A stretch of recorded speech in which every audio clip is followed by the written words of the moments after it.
तसं पुरणार नाही.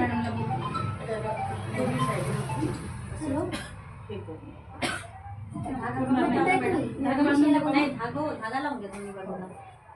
त्रिशाच्या ब्युटी पार्लरमध्ये या बरं. हे कार्यक्रम आहे, त्यांनी बोलायला आले होते म्हणून फोन केला. येऊन जा.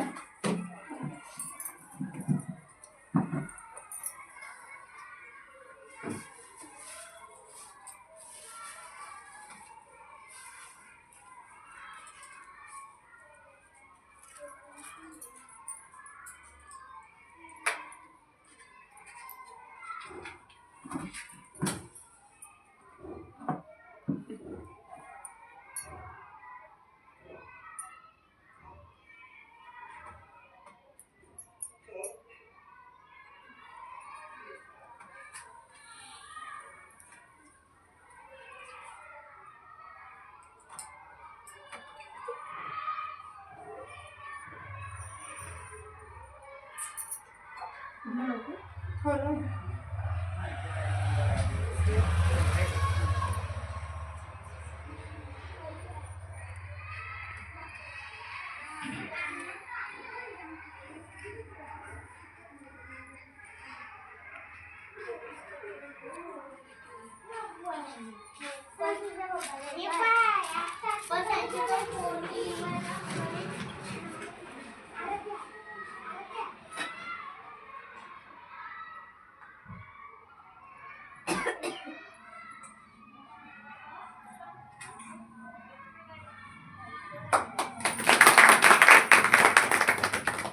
या ठिकाणी आपल्याला सावित्रीबाई फुले यांच्या पूजनाचा कार्यक्रम संपन्न झाला. आता थोडंसं मी 2 शब्द बोलेल आणि मग मॅडमला शब्द बोला.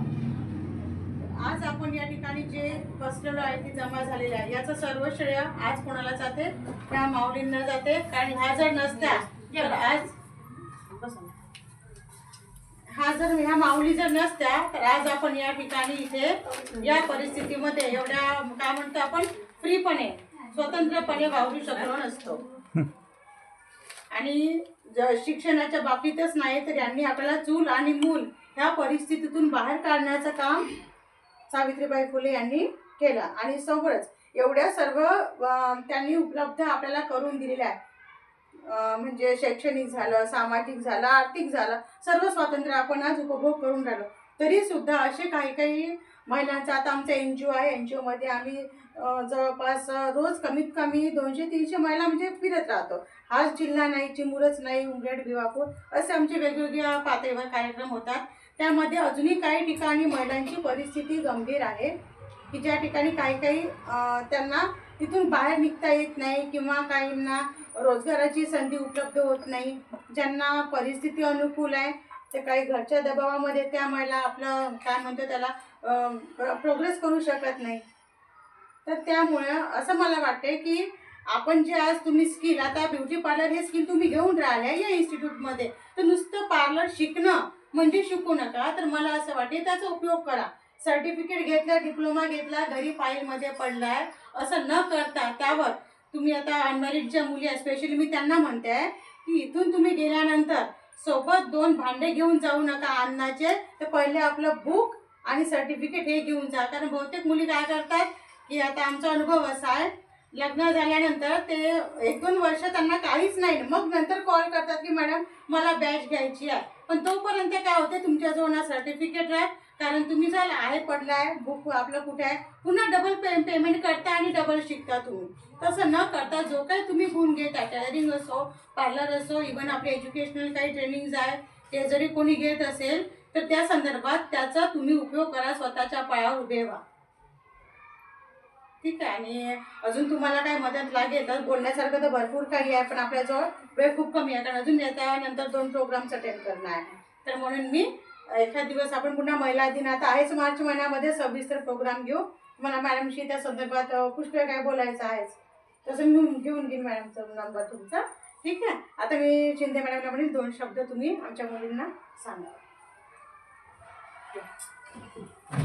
तर आजचा हा तुमचा कार्यक्रम म्हणजे नवजीवन बहुउद्देशीय शिक्षण संस्था अंजनगाव सुरची, जिल्हा अमरावती. तर हा रजिस्टर नंबर 11/14 अंतर्गत हा तुमचा कार्यक्रम राबविण्यात येत आहे. तर लघु उद्योग ब्युटी पार्लर शिवणकला मार्गदर्शन शिबिर असं तुमचं याचं नाव दिलं आहे. तर आज तुमचा हा जो कार्यक्रम आहे तर तुम्हाला जो गव्हर्नमेंट थ्रू आहे ना, हां, तर तुम्हाला गव्हर्नमेंटकडून हा सगळा तुम्हाला लाभ मिळत आहे. तर आपल्याला जसं सावित्रीबाई फुलेंचा जन्म झाला आहे 3 जानेवारी 1831 साली. जर सावित्रीबाई जर ह्या नसत्याच तर आपल्याला आज इथे येता नसतं आलं. आणि आम्ही सुद्धा जे काही जॉब करत आहे, काही शिकत आहे, आपण हे सगळं आपल्याला यांच्यामुळेच आपल्याला सगळं मिळत आहे. तर जसं सावित्रीबाईंनी बाहेर निघाल्या तेव्हा त्यांना खूप लोक त्यांच्यावर कॉमेंट्स करायचे, त्यांना शेण फेकून मारायचे, दगडं फेकून मारायचे. तर जेव्हा सावित्रीबाई बाहेर निघाल्या शाळेत जायच्या तेव्हा त्यांनी काय केलं, एक साडी आपल्या सोबत वेगळी ठेवायची, कारण लोक त्यांच्यावर शेण वगैरे फेकून मारायचे. तर त्या शाळेत कशा राहतील म्हणून त्या सोबत आपली एक साडी ठेवायची. पण कोणालाही अपशब्दाने त्या बोलल्या नाही. त्यांचं जे काम होतं ते त्यांनी आपलं शेवटास पूर्ण केलं.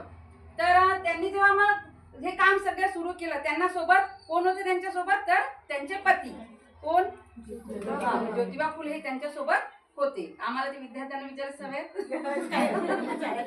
तर त्यांनी खूप छान म्हणजे असं आपल्यामुळं आज त्यांच्यामुळं आपण आज उभं आहे. प्रत्येक क्षेत्रामध्ये आपल्याला प्राधान्य मिळालेलं आहे.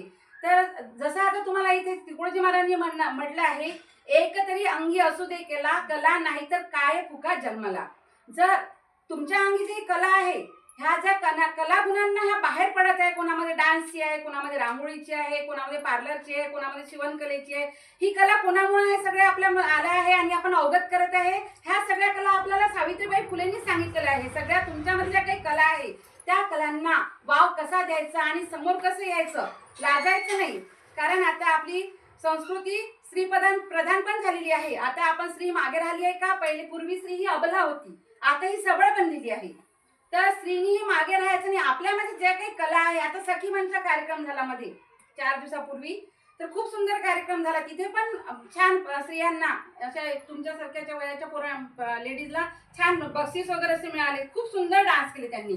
तर तुमच्यामध्ये प्रत्येकामध्ये ह्या कला आहे, ह्या कला ह्या अवगत करताच आल्या पाहिजे. त्यासाठी तुम्हाला प्रत्येक क्षेत्रामध्ये जाणं जरुरी आहे. कोणी कराटेचा क्लास असेल, कोणी रांगोळी स्पर्धेमध्ये, ह्या सगळ्या कला ज्या आहेत त्या कलांमध्ये तुम्ही भाग घ्या. पूर्वी आपल्या जीवनामध्ये काही असं काही होत नव्हतं, पण आता आपल्याला चान्स मिळत आहे. तर तुम्ही मागे राहू नका. आणि इथून शिकल्यानंतर हे आपल्याला कुठेतरी कामात आणायचं.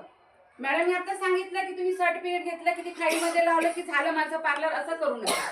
तुम्ही प्रॅक्टिस करा. प्रॅक्टिस करून करून समोर जा. हिचंच उदाहरण आहे सीमाचं. सीमा आधी काहीच नाही, आपलं घरी छोटंसं आपलं करत होती. कोणी जात होते किंवा ती कुठे जात होती. आज ती एवढं मोठं पार्लर उडून बसली आणि खूप ऍक्टिव्ह आहे ती. म्हणजे तुम्ही तिच्यामध्ये जे कला आहे त्याचा पण तुम्ही पूर्णपणे वापर करून घ्या आणि अबसेंट कमी राहा. चांगल्या प्रकारे तुम्ही क्लास करा. बस एवढे बोलून मी माझे 2 शब्द सांगतो. आता आपल्या त्रिशा ब्युटी पार्लर आता यांचं म्हणजे मॅडम नाही म्हणताय, पण मीच सांगते. ऐका ना मॅडम, मॅडम तर नाही बोलते.